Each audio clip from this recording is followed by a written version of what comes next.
Tom a ouvert une voiture de luxe. De façon inattendue, un sans-abri sort de la voiture. Le sans-abri tenait une canne et un bol cassé. L'homme tend alors au vieil homme un sac d'ordures. Puis il a lentement fermé la porte de la voiture. Il s'est avéré que l'homme était le garde du corps du vieil homme. Le garde du corps se tenait droit derrière le vieil homme. Il a toujours protégé le vieil homme et l'a toujours suivi. Le vieil homme était courbé et luttait pour avancer. Le garde du corps surveille les moindres gestes du vieil homme. Il s'approche alors du vieil homme et lui demande s'il a besoin d'aide. Le vieil homme dit au garde du corps: ne le suivez pas à partir de maintenant. Le garde du corps lui a alors dit de partir. Peu de temps après, le vieil homme est arrivé au parc. Voûté, il s'est empressé de demander de l'argent à deux passants. Cependant, les passants l'ont refusé d'emblée. Les deux femmes se sont moquées du vieil homme en s'éloignant. Ils ne savaient pas que le vieil homme était le PDG d'une entreprise publique, déguisé en mendiant cette fois. Mais ils ne savaient pas qu'il y avait autre chose qui se passait. Puis le vieil homme a regardé autour de lui. Il a regardé autour de lui. Il a lentement posé le sac poubelle sur le sol. Puis a sorti son harmonica et en a immédiatement joué. C'était le seul moyen d'attirer plus de monde. Le vieil homme jouait vigoureusement de son harmonica. Bientôt, le beau son a attiré l'attention de la petite fille. Elle a alors donné au vieil homme son seul argent de poche. Le vieil homme l'a remercié. Il a ensuite salué la petite fille.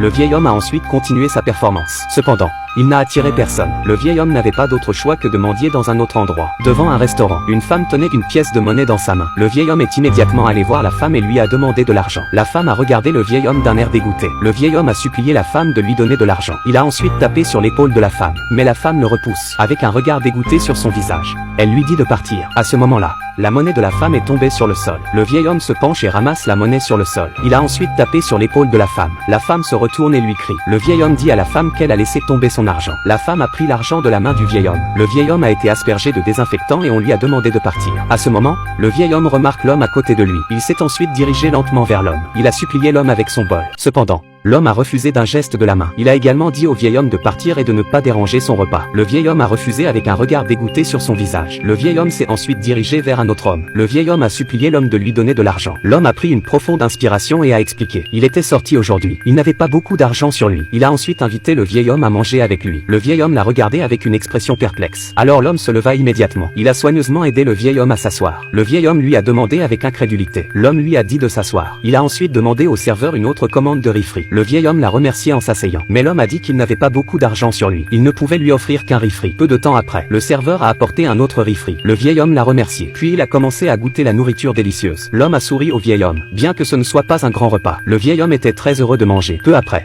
l'homme a aidé le vieil homme à sortir du restaurant. Comme un petit-fils qui aide son grand-père, l'homme a utilisé le seul argent qu'il lui restait. Il a aussi emballé un riz frit pour le vieil homme. Il l'a ensuite remis au vieil homme avec chaleur. Le vieil homme l'a remercié. L'homme a également rappelé au vieil homme de prendre soin de lui. Ce que le vieil homme a fait ensuite allait changer la vie de l'homme pour toujours. Le vieil homme lui tend alors une pile de billets de banque provenant d'un sac en plastique. L'homme a demandé avec incrédulité ce qui se passait. À ce moment-là, le vieil homme a enlevé son chapeau. Il a dit à l'homme d'une manière très sérieuse. Il était le président d'une entreprise publique. Il était aussi très riche. Cependant, il y avait des circonstances imprévisibles. Tout récemment, on lui a diagnostiqué un cancer. Il n'avait jamais vu d'enfant dans sa vie. Le but de sa mort était de trouver un héritier. L'homme ne pouvait pas le croire. Il a demandé au vieil homme pourquoi il s'intéressait à lui. Mais le vieil homme lui a dit: parce que vous avez un bon cœur. Vous êtes un homme digne de confiance. Le visage de l'homme s'est illuminé d'un grand sourire. Il n'a jamais pensé qu'il serait favorisé par les dieux de la chance. Mais le vieil homme a dit que les personnes gentilles ne sont pas mauvaises.